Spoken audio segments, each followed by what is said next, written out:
Hi guys, this is FFAN 16 and welcome to a Harvestella tips and tricks video. Today we'll be focusing on things you can do around the farm early game.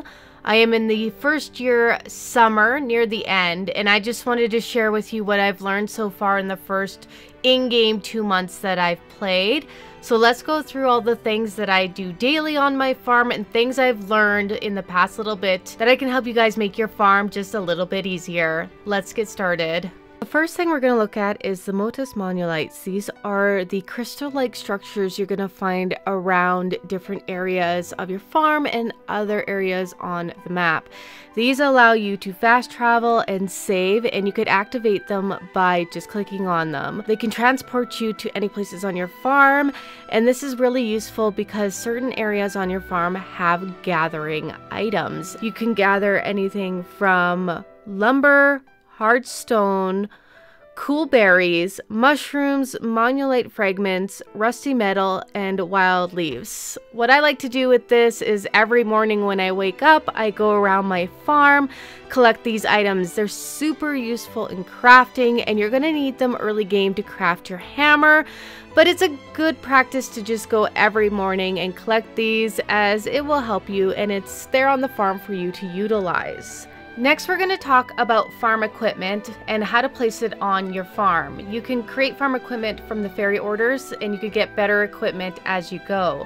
Farm equipment needs to be placed on farmable land. If you put it somewhere on the land that you do not want it to be, simply take your hammer, hit it a few times, and it will go back into your inventory. Any item within that farm equipment will be returned back to you either at its raw or finished state. If you find that you can't place these items anywhere on your farm, that is true. The one condition for your farm equipment is that it must be on farmable land. So it's always best to get your farm expanded as soon as you can, and we'll be going over how to do that later on in this video. You can place the equipment and rotate it in any fashion that you like to style it on your farm. Once it's placed, you can then fill it with items by clicking on it, and it will let you know what can be placed inside. The last thing we're going to look at here outside on the farm is the fishing spot. You've got a nice little fishing spot just located here at this little pool of water. When you learn the fishing, just simply cast out, wait for the fish to bite, and reel it in. This is one of the easiest fishing mechanics in any farming game I've experienced, and it is enjoyable to get some extra fish so that you could sell and make some money, or simply for some food items later on down the road. This next section, we're going to focus on what you can do in town. This is really important because you'll be coming in here quite often to get necessities for your farm. The first store we're going to look at is the general store. This one I do visit quite regularly, as this is where you can buy seeds for the farm, as well as expand your backpack and get some food items for being able to create meals later on down the road. The sale prices are dependent on the crop type, and stock options are also available depending on the crop type as well. The available stock within the general store will be displayed, and you could buy out the stock for the season, so be aware that it's not unlimited stock for the seeds. The next shop we're going to look at is the inn.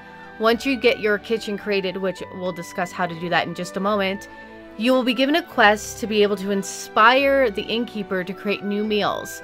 If you come to him here, he will be able to tell you which meals he's looking for. Now they will be blacked out, and you'll just have to give them to him as they become available for you to make, and he will reward you with some money.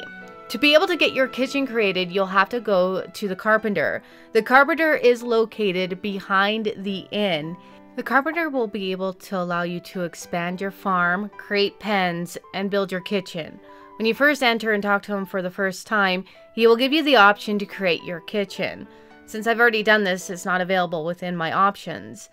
I do have the ability to level up my farm, create my 2 pens. Once I'm able to do that, I'll be able to house animals and have more farmland to put other farm equipment on or grow more crops. The next shop we're going to look at is the blacksmith. This lady here will allow you to upgrade your weapons. You're going to have to gather items throughout the dungeons and pay a price, but you will be able to increase the strength and defense of all your weapons. The animal vendor allows you to purchase your riding mount and also food for that mount, as well as feed for your other animals.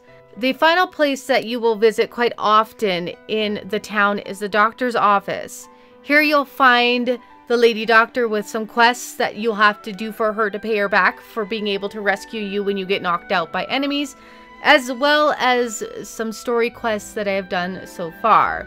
For this last part, we're going to look at what you can do inside your home. The first thing to get used to checking every day is this fairy orders. This opens up when you meet the fire fairy, and she gives you the fire requests. There'll be 4 fairies available with different kind of quests and different kind of rewards once you meet those objectives.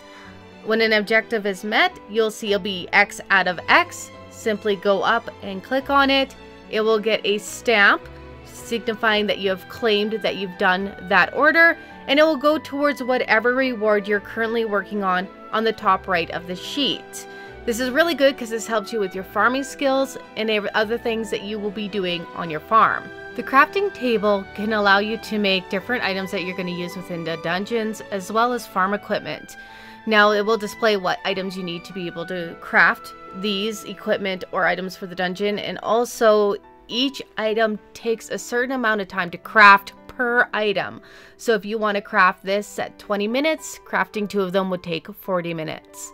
Once your kitchen is created from the carpenter, you will be able to cook meals. Here you can see the different meals and recipes you've unlocked, what kind of food items you are aware of take to create them, and you could cook them. This also will take time away. For both the crafting station and your kitchen, you do not need those items on your person. They can be stored on your farm storage, and both of these areas will know how much stock you have of each item. Hopefully this help and tutorial guide has been useful for you guys. If you like some more for Harvestella, please let me know in the comments down below what you would like to see. I'll be continue playing this to create more guides and hopefully showcase this on my Twitch channel in the near future. Like, sub, leave those comments, and as always guys, happy gaming!